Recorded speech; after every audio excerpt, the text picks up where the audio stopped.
Kilter's a company that was established really on the back of a love of Australian landscapes. We responded in 2004 to an institutional request from a Victorian super fund that wanted to invest into the regeneration of rural and regional communities to deliver sustainable food, large-scale environmental protection and climate change mitigation outcomes. So we've been operating under those sort of three themes now for close enough to 16 years. If you look out to 2050, they're talking there's going to be, 10 billion people.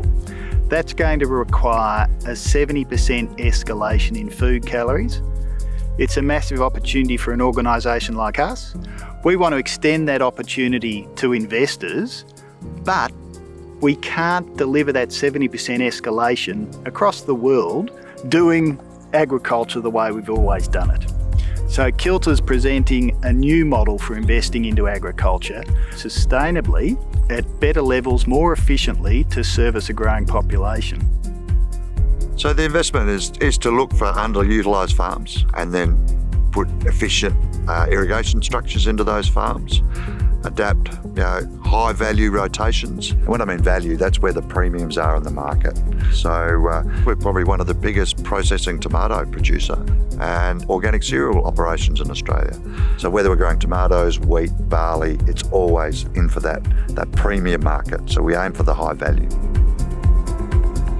There's an increasing demand for water, but there's also a decreasing supply. So they're the two combining factors that are really underpinning the investment case for water. We sort of invest roughly 50-50 between land and water, and we see it as an opportunity to add value to water when water prices are sort of low to moderate. Then we'll use that water on the farm and add value to it by growing higher value annual crops, and when water prices are too high for us to add value to that water, then we sell it and generate a return that way.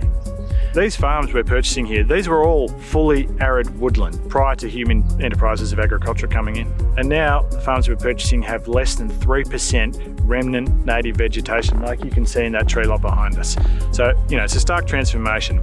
We're trying to restore that. We're revegetating more than 20 up to 30% of these farms with native species to provide that biodiversity impact, and also importantly to sequester carbon. I feel like we're sort of restoring some of that original ecological integrity back to the landscape. When we've regenerated these landscapes, obviously you're getting better financial returns, but you're getting massively improved environmental impacts. They're intergenerational. They're not just for us. They're going to pass on down to your kids and your kids' kids. This stuff lasts hundreds of years.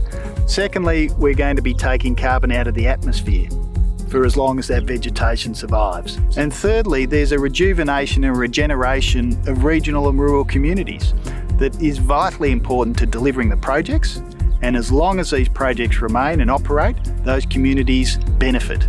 So we do make some really strong contributions to the overall long-term sustainability of not just a property, but the wider region in general. We do target our local suppliers and contractors and businesses, and that's something where I can see a really tangible benefit to the wider region and to the community in general from our activities. It has been rewarding to build the expertise within our team that manages these investments. And, I'll back them second to none in this country in terms of the accumulated IP, experience, know-how, capacity to understand value, identify investment opportunities, execute on them safely. So, I think my end game is really to be part of a team that can grow and do more of it and affect more change. Perhaps can't change the whole world, but you can change your patch or try as hard to influence it as best you can. And I firmly believe that telling more of this story and showcasing examples that prove the concept enables you to mobilise scaled amounts of money that can, have a more dramatic impact in a shorter space of time. So doing more of this at bigger scale, just want to do more of it. And all I want to leave as a legacy here with Kilter is that we've developed communities and made them better than when we started. And to me, that becomes around the core values of people, relationships, respect and trust.